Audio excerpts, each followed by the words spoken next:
anniversary of Troy was when the Greek army sailed away.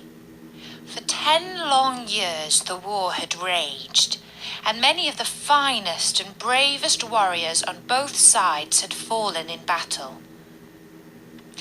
How the Trojans rejoiced as they walked along the shore where the Greek army had camped. Here, cruel Achilles had set up his tent. There, the arrogant King Agamemnon had commanded his men. And now, for the first time in their lives, the children of Troy could run and play in the foam of the sea, and teenage boys and girls could walk hand in hand beneath the cliffs. But little did they realize that the enemy army had not set sail for faraway Greece. Instead, they had only taken their ships to the other side of the island called Tenedos, and there they were lurking, out of sight, but still not far away. It was all a cunning trick thought up by the wiliest of the Greeks, the red-haired Odysseus, who was never short of a plan. The Trojans saw that the Greeks had left behind a strange offering.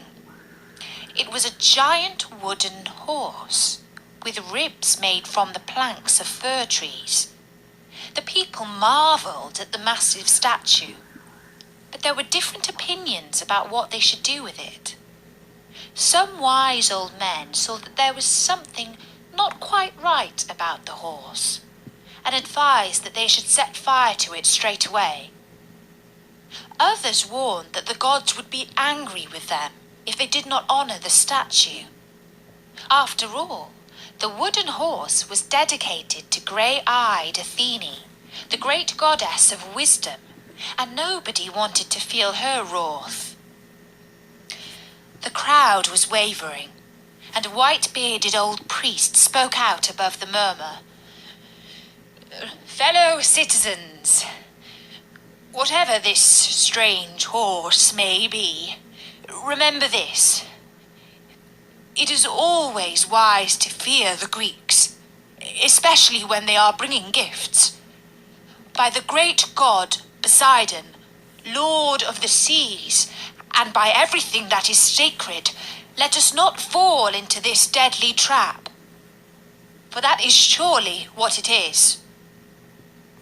So saying, the old priest hurled a mighty spear at the horse, and it flew into the beast's side and quivered, and the guts of the horse reverberated with an eerie hollow that sounded like a long, deep moan.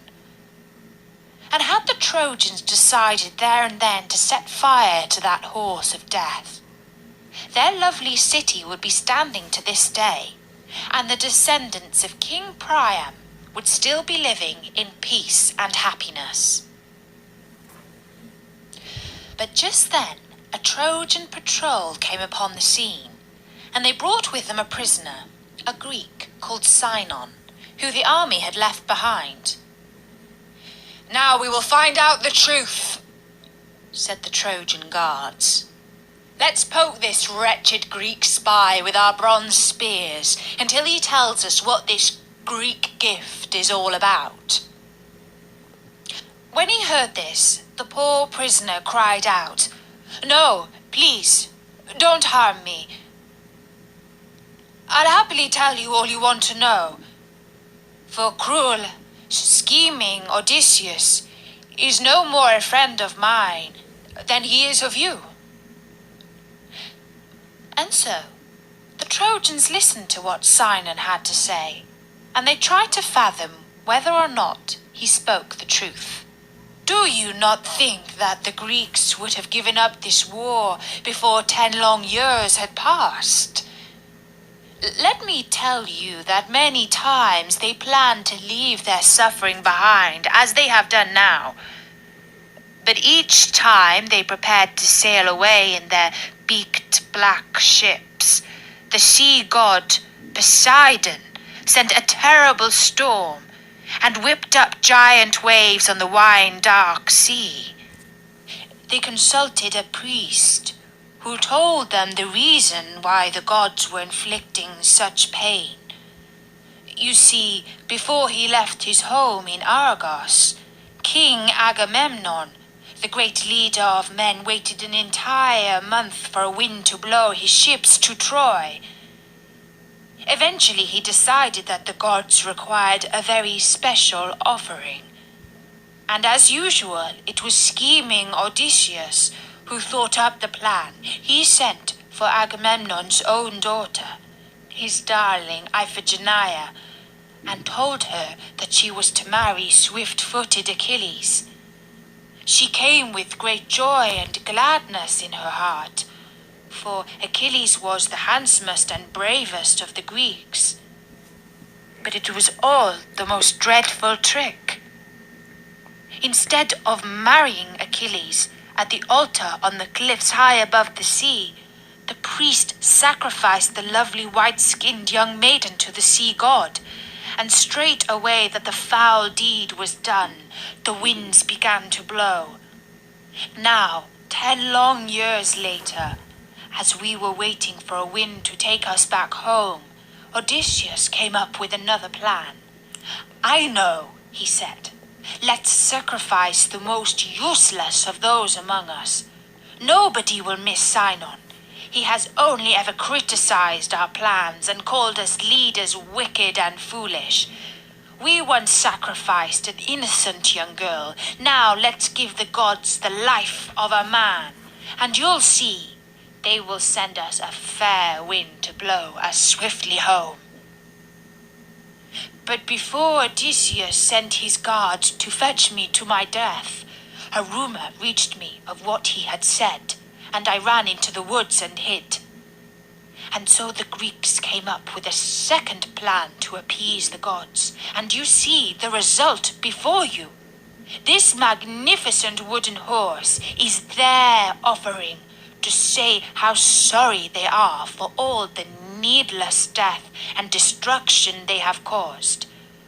Only bring it inside your walls before night falls, because unless I am far wrong, there will be gold and treasure hidden deep inside the belly of that wooden horse.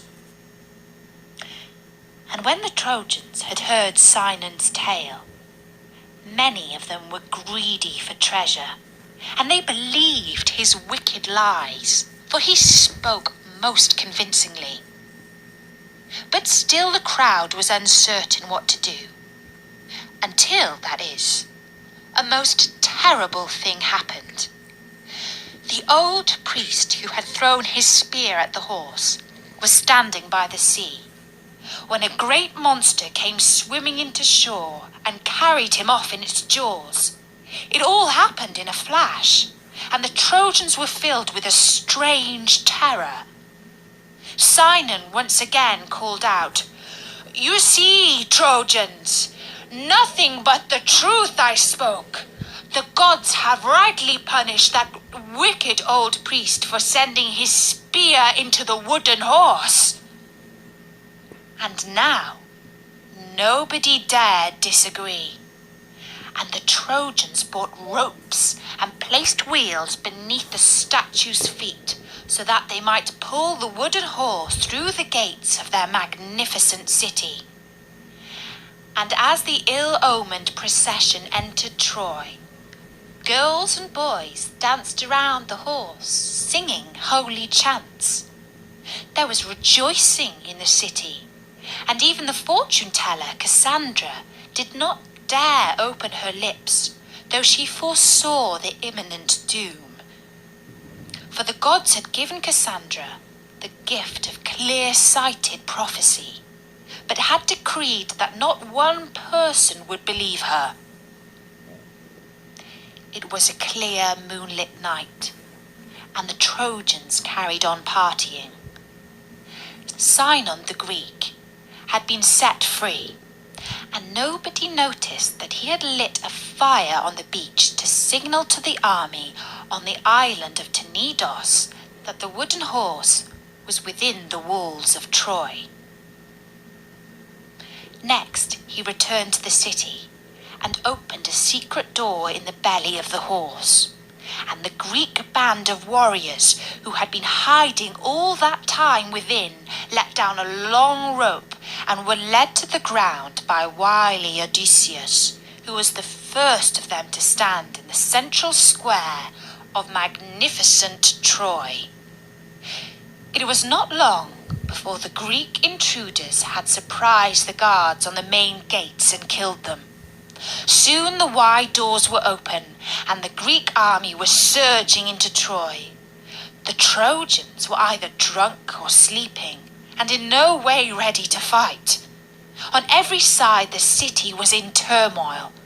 Soon the palace of King Priam was in the grip of fire, and Helen, the most beautiful woman in the world, for whom these 10 years of war had been fought, was throwing herself at the feet of her Greek husband, King Menelaus, and protesting how she had been kidnapped and brought to Troy against her will. It was all lies, of course, but Menelaus was ready to believe his lovely wife, and took her once more in his arms.